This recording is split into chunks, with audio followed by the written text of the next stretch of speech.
LV Hazrat Kumar గారు ఎన్నో వేల మందికి కంటి చూపు ప్రసాదించి రోగులకు అత్యాధునిక వైద్యాన్ని అందిస్తున్నారు. నిరుపేదలకు ప్రతిరోజు ఉదయం వైద్య సేవలు ఉచితంగా అందించబడును. వెంటనే సంప్రదించండి. విజేత కంటి వైద్యశాల, కెనరా బ్యాంక్ పక్కన, బాబు ఐస్ క్రీమ్ ఎదురువీధి, బృందావనం, నెల్లూరు. గంగిరెడ్డిపల్లి సెంటర్లో మన జననేత వైఎస్ రాజశేఖర రెడ్డి గారి 77వ జయంతి సందర్భంగా ఇక్కడ ఆయన విగ్రహానికి పూలమాలు వేసి కేక్ కటింగ్ చేయడం జరిగింది. మన సోదరులందరూ ఆహ్వానం మేరకు ఇక్కడికి వచ్చి ఈ కార్యక్రమంలో పాల్పంచుకోవడం ఎంతో ఆనందంగా ఉంది.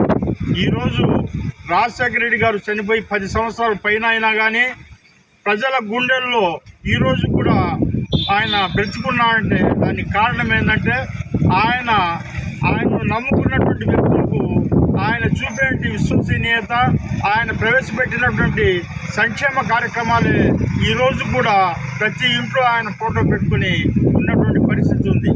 ఈరోజు మన వైఎస్ఆర్ కాంగ్రెస్ పార్టీ ఇన్ఛార్జ్ అయినటువంటి మేకపాటి రాజగోపాల్ రెడ్డి గారు కూడా అటువంటి లక్షణాలను పుణికి పుచ్చుకున్నటువంటి వ్యక్తి. జగన్మోహన్ రెడ్డి గారికి ఉన్నటువంటి లక్షణాలు అయితేవి, రాజశేఖర రెడ్డి గారికి ఉన్నటువంటి లక్షణాలు అయితేవి, ఆయనకు నమ్ముకున్నటువంటి కార్యకర్తల కోసము ఆయన ప్రాణం ఇచ్చేటువంటి పరిస్థితి ఈరోజు కూడా ఉంది. ఏ కార్యకర్తలకు ఏ ఆపద వచ్చినా కానీ నేనున్నానంటూ ధైర్యం చెప్పేటువంటి వ్యక్తి మన మేకపాటి రాజగోపాల్ రెడ్డి గారు. అందుకని రేపు రాబోయే ఎలక్షన్స్లో ఆయన్ను బంపర్ మెజార్టీతో గెలిపించాల్సినటువంటి బాధ్యత మన మీద ఉంది. అదే మనం వైఎస్ఆర్కి ఇచ్చేటువంటి ఘనమైనటువంటి నివాళి అని చెప్పి నేను ఈ సందర్భంగా మీ అందరికీ తెలియపరుస్తూ నాకు ఈ అవకాశం ఇచ్చినటువంటి మిత్రులందరికీ ప్రత్యేకంగా అభినందనలు, ధన్యవాదాలు తెలుసుకుంటున్నాను.